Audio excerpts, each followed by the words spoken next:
Well, hello me chooks, Matt here. So, let's talk about the Nintendo Switch for a minute. I know a lot of you guys aren't gamers, but I am, so let's talk about it.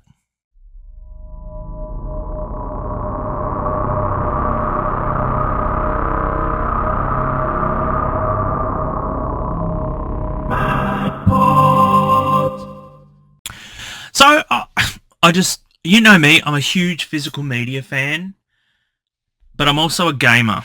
And I have a Switch. I'm more Nintendo than PlayStation and Xbox, although I have them both. I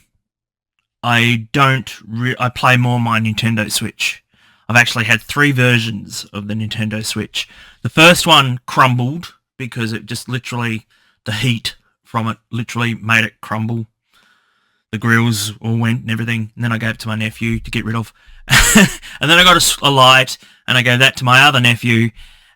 So, yes, and now I've got the OLED, which is perfect. It's everything thing. Now they've just announced the Switch 2, to a lot of controversy, a lot of anti-consumerism from Nintendo. I've been a big, massive fan of Nintendo since the 1990s. Since my brother got an NES, and I got a Super Nintendo. I was going to get a Mega Drive.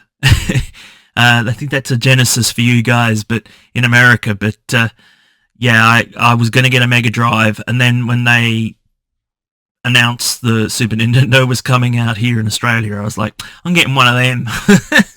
So I am definitely more of a Nintendo person. And what they've done is just hideous as far as just the anti-consumerism. They're charging everybody for everything.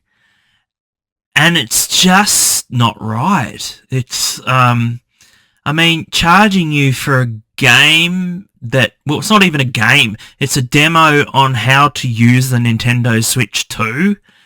Seriously? At $17 Australian, that is crazy talk.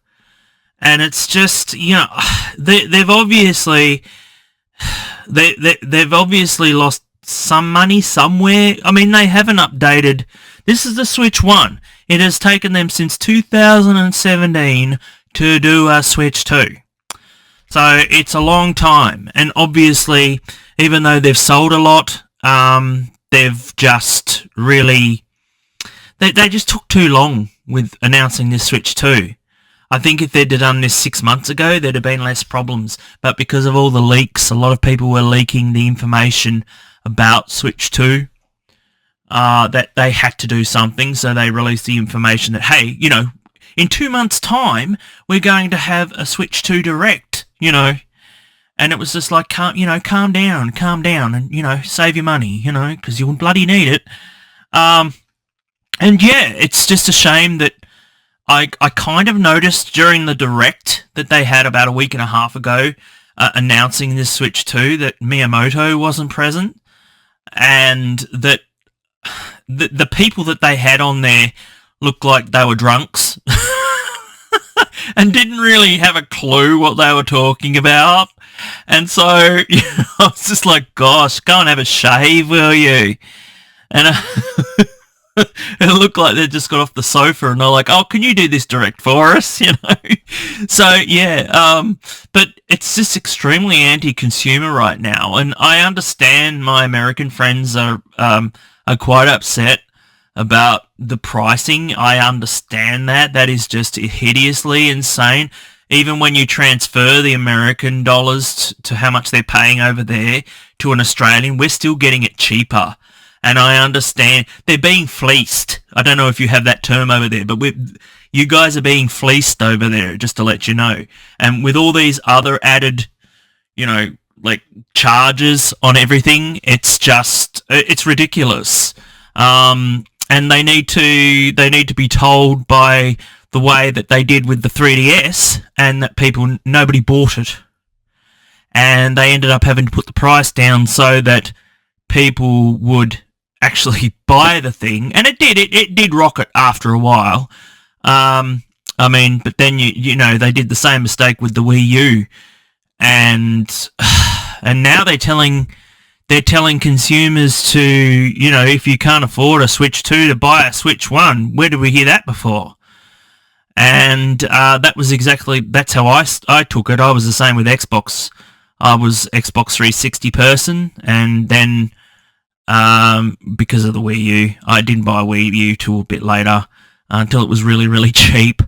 Because that was just ridiculous. A lot of these gaming systems are just never ever going down in price like they used to, like the PS3 days or whatever, you know, where they used to just chuck $200 off or something like that. Now they just keep it at the same price, roughly around the same price, and it's just it is a fleece. They're just fleecing you for all the money they possibly can. And, you know, you've got to say, there's a time where you've got to say no. I understand that there are some people who are huge Nintendo nuts. I mean, I kind of am. I love Nintendo, but, you know, there's only so much that people can do right now.